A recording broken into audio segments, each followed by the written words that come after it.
dua. Jadi bagaimana prosesnya, bagaimana perubahannya itu sudah dituangkan di sini semuanya. Dan jangan pernah mengukur nilai, karena nilai itu hanya sebuah angka. Namun kepuasan itu terletak dari diri bundanya masing-masing.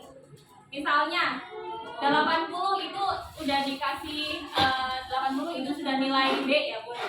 Tetapi sebenarnya bunda itu memiliki suatu kebiasaan pada anak, maksudnya menemukan kebiasaan baik pada anak. Contohnya, mohon maaf ya, saya sebagai contoh, misalkan Rafif,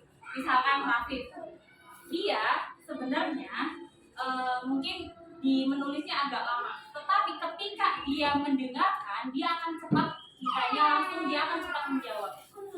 Gitu. Kemudian di psikotoriknya, di geraknya, dia juga kelebihannya ada di situ.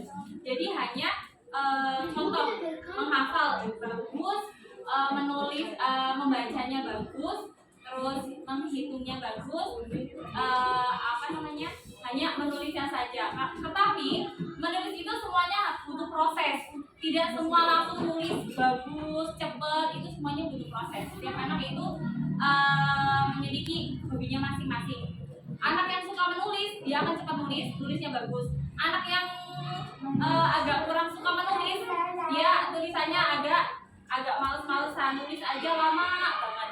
Tetapi anak yang suka menghafal, hafalannya dikasih target sekian, dia akan melebihi target. Anak yang kurang menghafal, nggak suka menghafal, dia biasanya untuk 1 hari aja harus diulang-ulang, 2 hari diulang lagi, 3 hari diulang lagi.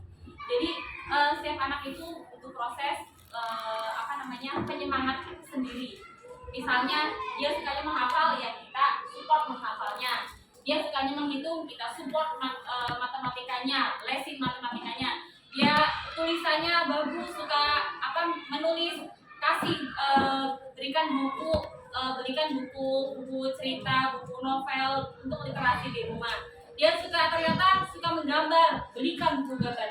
Jadi setiap anak itu memiliki kelebihannya masing-masing, memiliki kepintarannya masing-masing.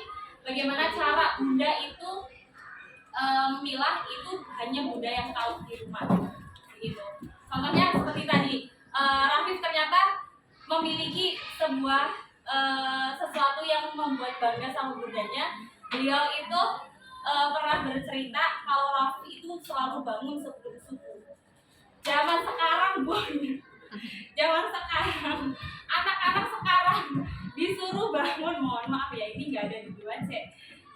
Adik saya aja punya kelas 5 disuruh bangun jam 5 subuh, itu ya luar biasa ya, harus berkali-kali. Dan itu Bunda Rafif itu memiliki sesuatu yang harus perlu disyukuri ya Bun. Rafif itu tanpa harus dibangunkan malah membangunkan bundanya. Itu loh yang membuat bangga. Jadi bukan angka, bukan nilai angka atau bukan peringkat, melainkan adalah bagaimana cara kita mengukur untuk bersyukur kepada anak kita masing-masing. Iya. Kemudian saya ucapkan selamat semuanya kepada Bunda, karena di kelas 2C semuanya memiliki progres, memiliki perkembangan yang cukup baik dari segi akademik, baik dari segi P5 atau keterampilan. Semuanya saya lihat berkembang dengan baik sesuai harapan kita semua. Gitu. Kemudian pesan terakhir dari saya, tidak ada yang namanya mantan murid, tidak ada yang namanya mantan guru. Jadi mohon maaf, tidak ada juga mantan wali murid. Jadi saya mohon, jika bertemu tahun depan, kita kan sudah tidak bersama lagi. Ketika kita berjumpa di luar atau bertemu, mohon jangan sombong. Tetap jalin silaturahmi. Jika ada apa-apa